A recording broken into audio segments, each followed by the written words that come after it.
Time declaration अगर किसी मृत्यु से पूर्व कोई भी व्यक्ति अगर बयान दे देता है तो उसका बयान गस्टेड अफसर के सामने दर्ज होना चाहिए और उसमें किसी गवाह की ज़रूरत नहीं पड़ती है। मुख्तार अंसारी ने स्वयं कहा कि मुझे खाने में जहर, रोज़ा खोलने के बाद मुझे जहर खाने में दे दिया गया है। उनका चर्चित जो जिसमें सबसे अधिक चर्चा उनका आया था कृष्णानंद, वो क्या था? देखिए 29 नवंबर 2005 को बसनिया चट्टी पर जो है कृष्णानंद राय के देखिए जो मर गया उसके बारे में कोई भी अशुभ बात तो हम दुश्मन हैं चाहे उनके दोस्त हैं नहीं कहना चाहिए। जो मर गया उसके बारे में कुछ भी नहीं कहना चाहिए कि क्या थे क्या नहीं थे। लेकिन ये है कि कृष्णानंद राय पूर्व विधायक जो स्वर्गीय कृष्णानंद राय की 29/11/2005 को बसनिया चट्टी पर अंसारी को आप लोग माफिया कहते हैं और अतीक अहमद को माफिया कहते हैं, तो इनको जो मारा उसको आप क्या कहेंगे? तो ऑपरेशन की तैयारी हो रही थी, बाल भी छिलवा दिया गया, मुख्तार अंसारी का बाल भी छिलवा दिया गया। ऑपरेशन की तैयारी हो रही थी और 5 बजे प्रशासन ले जा करके जेल में दाखिल कर दिया। उनको हालत चिंताजनक बनी हुई थी, उनको एम्स में ले जाना चाहिए, लेकिन उनको इलाज न करके उनको ले जाकर जेल में डाल दिया गया और दूसरे ही दिन शाम को वो जेल में ही उनकी मृत्यु हो जाती। मैं व्यक्तिगत रूप से उनके स्वभाव को मैं जानता था।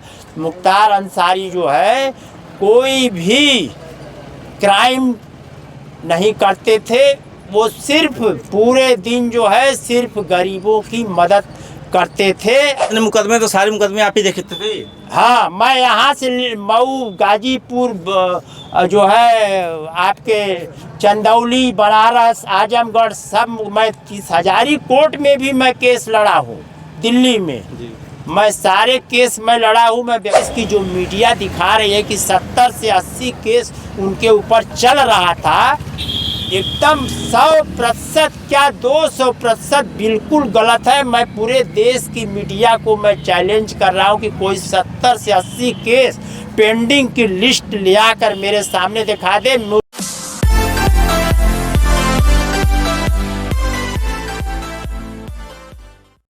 नमस्कार, हम इस समय मौजूद हैं गाजीपुर के विशेषज्ञ चौराहे में। हमारे साथ मौजूद हैं जो मुख्तार अंसारी के वकील है, जो उनका तमाम केसों तमाम मुकदमे में उनका देखभाल करते थे। सर, सबसे पहले आपका स्वागत है।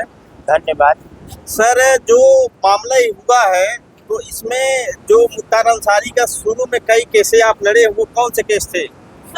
देखिए 1991 में भी जो FIR हुआ था वो भी केस मैंने ही लड़ा था।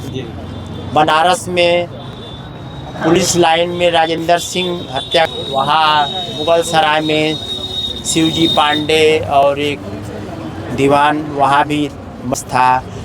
मऊ में भी मैं लड़ा हूँ, मन्ना सिंह। ये सब केसेस जो है मैं लड़ा हूँ। तो उसमें जो है उनको 2005 से पहले जो केस थे उसमें वो सब में बरी हो चुके थे। अब 25 अक्टूबर 2005 को जब मऊ में दंगा हो गया था और मऊ में कर्फ्यू लग गया था और उनको मऊ में जाने से रोक दिया गया था, उस समय माननीय मुख्यमंत्री मुलायम सिंह यादव थे, तो उनको रोक दिया गया था। तो वो आकर के गाजीपुर में FTC कोर्ट में अपने केस में सरेंडर हुए 25 अक्टूबर 2005 को और जेल चले गए। उसके बाद जो है आज तक मुख्तार अंसारी लगातार जेल में ही नित थे और जेल में रहते हुए ही जितने भी केस लगाए गए हैं सब में 120B में मुख्तार अंसारी को फंसाया गया। और मुख्तार अंसारी मरहूम हमारे बड़े भाई के समान थे और हमको छोटा भाई समझते थे और मैं व्यक्तिगत रूप से उनके स्वभाव को मैं जानता था। मुख्तार अंसारी जो है कोई भी क्राइम नहीं करते थे, वो सिर्फ पूरे दिन जो है सिर्फ गरीबों की मदद करते थे और जितने भी केस उनके ऊपर जेल में रहते हुए लगाए गए थे।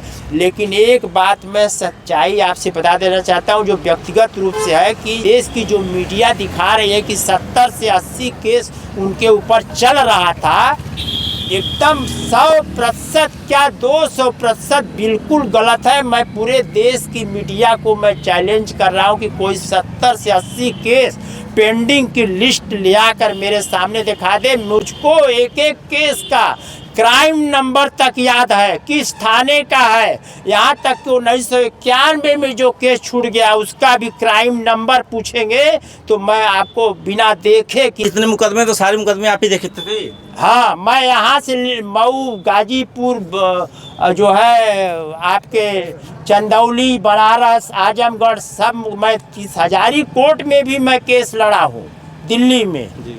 मैं सारे केस में लड़ा हूँ। मैं व्यक्तिगत रूप से जानता हूँ सब केस जो है जेल में रहते हुए जो भी लगाया गया है उसमें मैक्सिमम केस इस समय ज़्यादा से ज़्यादा कुल लखनऊ, बाराबंकी और बनारस, मऊ, गाजीपुर ये जिला में केस उनका पेंडिंग था और 20 केस ज़्यादा से ज़्यादा 20 केस पेंडिंग था। जो सबसे उनका चर्चित, जो जिसमें सबसे अधिक चर्चा उनका आया था, कृष्णानंद हत्या था।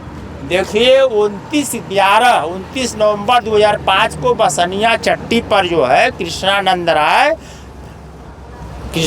राय के देखिए जो मर गया उसके बारे में कोई भी अशुभ बात तो हम दुश्मन हैं चाहे उनके दोस्त हैं नहीं कहना चाहिए। जो मर गया उसके बारे में कुछ भी नहीं कहना चाहिए कि क्या थे क्या नहीं थे। लेकिन ये है कि कृष्णानंद राय पूर्व विधायक जो स्वर्गीय कृष्णानंद राय की 29/11/2005 को बसनिया चट्टी पर समय भी मरहूम मुख्तार अंसारी साहब गाजीपुर जेल में बंद थे और उनको 120B में फंसाया गया कि वो जब 25 अक्टूबर 2005 को गाजीपुर में सरेंडर किए FTC कोर्ट में, मोहम्मद हुसैन के कोर्ट में हाजिर हुए तो वहाँ पर 1-2 व्यक्तियों को बुला करके कहे कि इनकी करवाना है और इस बार बचने न पावे। जबकि उस दिन माननीय जनाब अफजाल अंसारी साहब सांसद गाजीपुर संसद में मौजूद थे और जो गवाह कहा जाता है कि गाजीपुर में सरेंडर किए थे और वो बातें सुन रहे थे मुख्तार अंसारी की साजिश की बातें, उनका CDR निकलवाया गया। कोई भी गवाह वहीं पर नहीं था और वो सारे गवाह का लोकेशन कहीं और था। उनको गवाह जबरदस्ती बनाया गया था। कोर्ट में जाकर जब उन्होंने सच्चाई बयान किया तो जज ने केस में सभी अभियुक्तों को बरी कर दिया।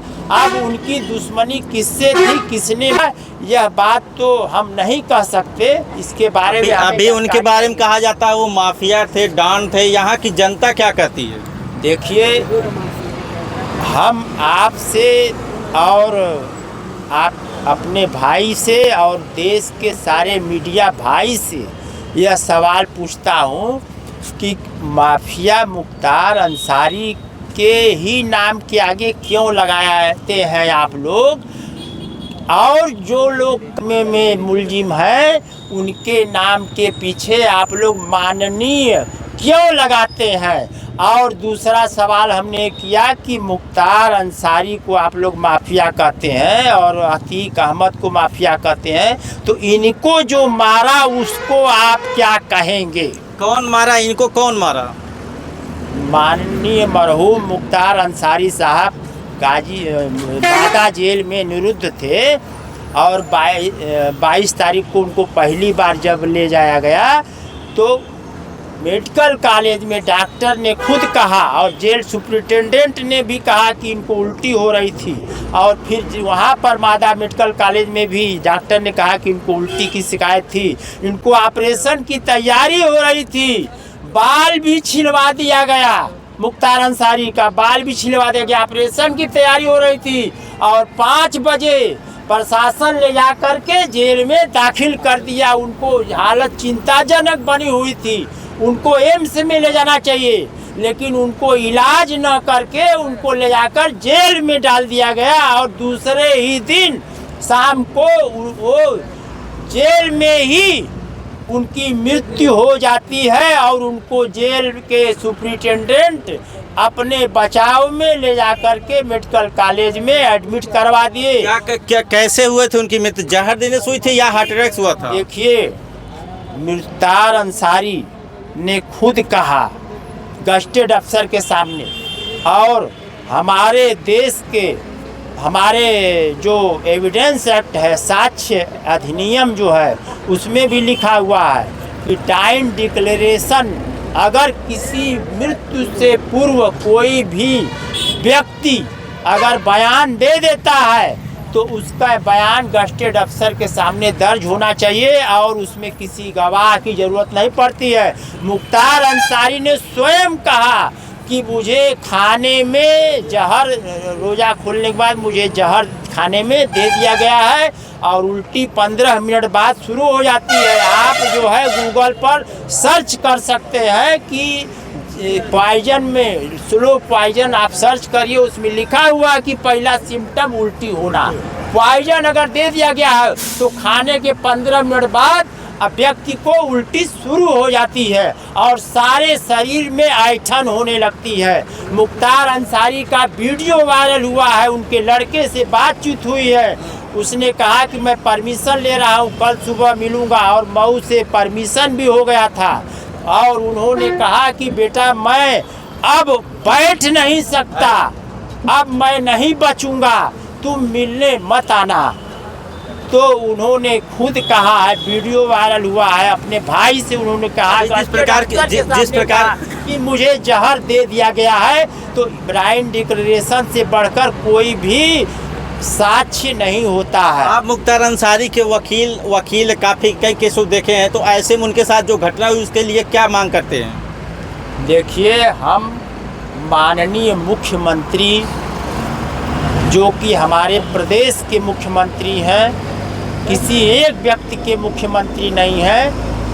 यह सही है कि वो अभियान चलाए थे कि हमारे प्रदेश में गुंडागर्दी न हो, इसका मैं स्वागत करता हूं, लेकिन मैं यह मांग करता हूं अपने माननीय मुख्यमंत्री महोदय से कि जेल सुपरिटेंडेंट जिसके अंडर में बंदी है, जो कस्टोडियन होते हैं अकॉर्डिंग टू लॉ, वह पूरे तौर पर किसी भी बंदी की अगर मृत्यु हो जाती है तो उसके रिस्पांसिबल जेल सुपरिटेंडेंट होते हैं और पूरी रिस्पांसिबिलिटी जेल सुपरिटेंडेंट की है। इसलिए मैं माननीय मुख्यमंत्री से मांग करता हूं कि इस घटना में FIR दर्ज करवा के जेल सुपरिटेंडेंट के खिलाफ और CBI जांच कराने का आदेश दिया जाए।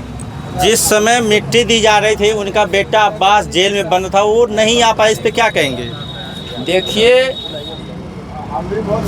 हमने भी माननीय CGM महोदय गाजीपुर के यहाँ प्रार्थना पत्र दिया था, जहाँ पर कि अब्बास अंसारी जो कासगंज जेल में बंद है इस समय, वो जुडिशियल कस्टडी में है और अंडर ट्रायल प्रिजनर्स है। देखिए, प्रिजनर्स जो है 2 प्रकार के होते हैं, एक तो कन्विक्टेड प्रिजनर्स, एक अंडर ट्रायल प्रिजनर्स होते हैं। जो कन्विक्टेड प्रिजनर्स होते हैं उसको जेल में अगर उसके माता पिता की मृत्यु हो जाती है तो माननीय जिला मजिस्ट्रेट महोदय जो है परमिशन देंगे। अगर कोई अंडर ट्रायल प्रिजनर्स है तो according to article 25 of constitution of India, भारतीय संविधान के अनुच्छेद 25 के अनुसार किसी भी व्यक्ति के माता पिता की मृत्यु हो जाती है तो उसके दाह संस्कार में, जनाजा में, मिट्टी में शामिल होने के लिए उसके लड़के को, उसके परिवार को न्यायालय आदेश दे सकती है। लेकिन यह लिखे होने के बावजूद भी आज न्यायपालिका का मैं पूर्ण रूप से सम्मान करता हूँ, लेकिन न्यायपालिका जो है न्याय देने में बहुत घबरा रही है, जिससे कि कासगंज जेल में बंद अब्बास अंसारी को अपने पिता मरहूम मुख्तार अंसारी के मिट्टी में जनाजे में शामिल होने की अनुमति माननीय उच्चतम न्यायालय तक दरवाजा खटखटाने के बावजूद भी अनुमति नहीं दिया गया। चाचा, आप यहीं के रहने वाले हैं। मुख्तार अंसारी के बहुत सारे लोग कह रहे हैं वो माफिया हैं, डॉन, आप क्या कहते हैं? आपसे कहना चाहता हूँ कि हकीकत को कहना बगावत नहीं, ना शब्द मुझे सुनने की आदत नहीं। ज़रा मुझको भी धूप में खड़ा हो लेने दो, ये धूप किसी की अमानत नहीं। फूल शबनम तलाश करती है, जख्म मरहम तलाश करती है। माननीय चीफ ब्यूरो साहब, मैं कांग्रेस का वो कट्टर सिपाही हूँ जो कांग्रेस का हर गम तलाश करता हूँ। और रह गई बात हमारे मरहूम मुख्तार अंसारी जी के साथ बहुत अन्याय हुआ है। शीशे की अदालत में पत्थर की गवाही है, कातिले ही मुजरिम है, कातिले सिपाही हैं। आज जो हो रहा है, हमारा संविधान खतरे में है। अगर बाबा साहब भीमराव अंबेडकर जी संविधान लिखे हैं तो सबके लिए लिखे हैं, और उसका जो है दुरुपयोग हो रहा है। दुरुपयोग हो रहा, क्या मानते हैं मुख्तार अंसारी को? आप माफिया मांगते हैं या मसीहा? नहीं, हम गरीबों के मसीहा मानते हैं भाई। उनको जो है विधायक और सांसद जो है हमारे जनता जो है उनको चुने हैं। हम काहे कि उनको हम अब माफिया हम कहें? गरीबों की मदद करते थे, जनता की मदद करते थे। उनके दरवाजे पे जो भी व्यक्ति जाता था कोई खाली नहीं आया है, ऊपर वाले गवाह है। चाचा, क्या नाम पड़ेगा? जुल्फ़कार खां। आप क्या मानते हैं मुख्तार अंसारी को, माफिया या मसीहा? अरे साहब, हम क्या, पूरी गाजीपुर की जनता से आप पूछिए, वो मसीहा थे। माफिया तो आपके मीडिया द्वारा प्रदर्शित किया जा रहा है। ब्रजेश सिंह के ऊपर एक बार नहीं कहा जा रहा है, 100 कुछ मुकदमे हैं, वो क्या है। लेकिन मुख्तार अंसारी मरहूम को बार बार कहा जा रहा है कि माफिया है, माफिया है। ब्रजेश सिंह क्या है ये आप बताइए, आप मीडिया के लोगों से मैं पूछ रहा हूँ। अभी लोगों की वो मदद करते थे, जो गरीब उनकी मदद करते थे। ये आप पूछिए, आम लोगों से पूछिए, वो हर एक व्यक्ति की मदद करते थे। यहाँ तक कि उसरी के पास एक मंदिर है हरजन लोगों का, जा रहे तो उन लोगों ने रोका, उन्होंने कहा क्या चाहिए, पूरी मंदिर बनवा दिया। आप उसरी में जाके पूछिए, आज लोग रो रहे हैं वहाँ पर कि भैया ने मंदिर बनवाया है। हाँ, घर में चूल्हा नहीं जला, वो मंदिर मरहूम हुए मुख्तार अंसारी जी, लोगों के घर में चूल्हा नहीं जला, वो गरीबों के। तो देखिए, यहाँ पे मुख्तार अंसारी के वकील हैं जो कह रहे हैं कि उनके खिलाफ जो बताया जाता है, मीडिया बताती है 70 से 80 मुकदमे हैं, उसमें से मात्र 20 से 25 मुकदमे इस समय ट्रायल पे चल रहे हैं। बाकी सब में उनको क्लीन चिट मिल गई है। आने वाले समय में किस प्रकार के क्या यहाँ पे लोगों की राय रहती है आपको बताएंगे। संतोष चौहान, सच बात लाइव।